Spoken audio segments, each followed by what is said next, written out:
Good morning guys. Dito na naman, pagising na naman ang pogi, tinatamad pa ngang bumangon kasi puyat na naman dahil nagtrabaho pa yan kagabi.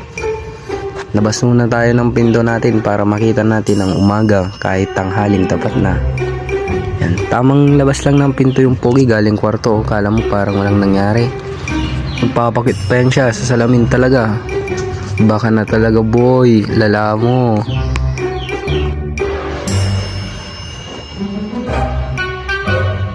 Siyempre, paggising, punta ng rep, kukuha ng tubig, iinom para ma-refresh. Dapat ganyan ang tularan nyo guys. More drink water, wag puro alak ha. At pagtapos natin uminom, siyempre, hilamos muna tayo ng ating muka. Kasi medyo may mga muta-muta pa yan. Para may masmasa na rin tayo. Kasi nga, kagigising lang natin dyan. Tignan mo yung mata mo dyan, lubog na lubog, puyat ka ng puyat eh.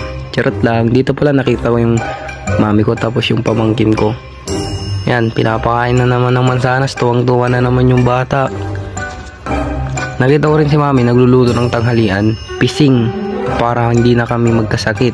Puro na lang balat pising.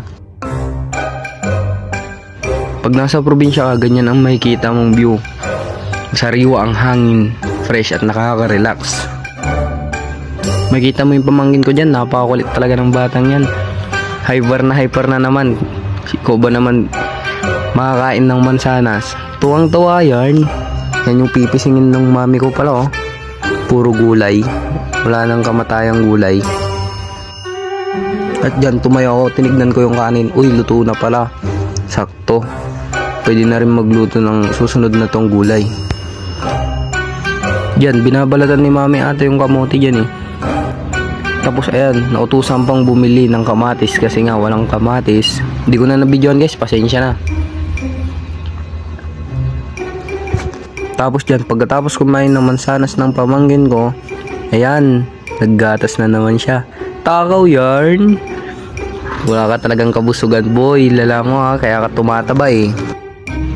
Siyempre dito, magigisa na ng gulay si mami. Nalapit ako kasi gusto kong tumulong. Kung manunang nyo pala dyan guys, ginigisa ko na yung bawang.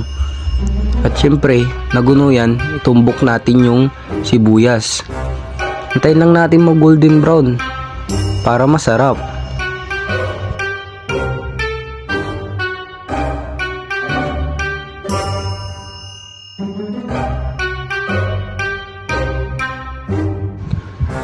Mekos-mekos muna tayo mga insan. Tapos ilagay ang kamatis na mahiwagang binili sa tindahan ni Buy and Drain. Charot lang guys, galing yan sa tita ko. Dun ko lang humingi lang ako kamatis kasi nga naubusan kami. Diyan, hulog na rin natin yung mahiwagang malunggay na galing pa sa tita ko. Tamang sungkit lang sa gilid ng kalsada. Huwag kayong mag-alala guys, hindi ko naman kinuha yan eh. Pinaalam ko naman yan dun sa may puno nga lang. Kumukulo na yung pising natin. Sarap na to, pwede na tayong kumain mamaya. Kunti na lang. Dito, luto na yung ating pising. Pinising na marunggay. Healthy na, masarap pa. Mamaya pwede na tayo mag-FT guys. Busog na naman tayo niya. Dito, nunutan ko ng manamos kasi ang putang. Tapos para maging fresh na rin tayo at makapag-umpisa na tayo ng maghapon natin ng fresh at bagong ligo. Kaso may napansin ako, yung maliligo na sana ako guys.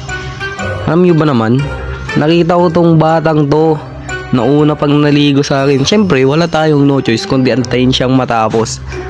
At dyan, nakaligo na ako, di ko na nabidyuan. Nakalabas ko lang ng CR chef. Pogi mo naman na boy ah. Ganyan ba pag bagong ligo? Maglagay tayo ng ano guys, Rexona para hindi tayo maanglit tulad ng iba dyan. Shoutout sa mga may putok, maglagay din kayo para di kayo amoy putok lagi guys. Paano ba yan? Hanggang dito na lang. Kita-kita ulit tayo sa susunod na vlog mga pare koy. Laging tandaan, maging mabuti. Peace out!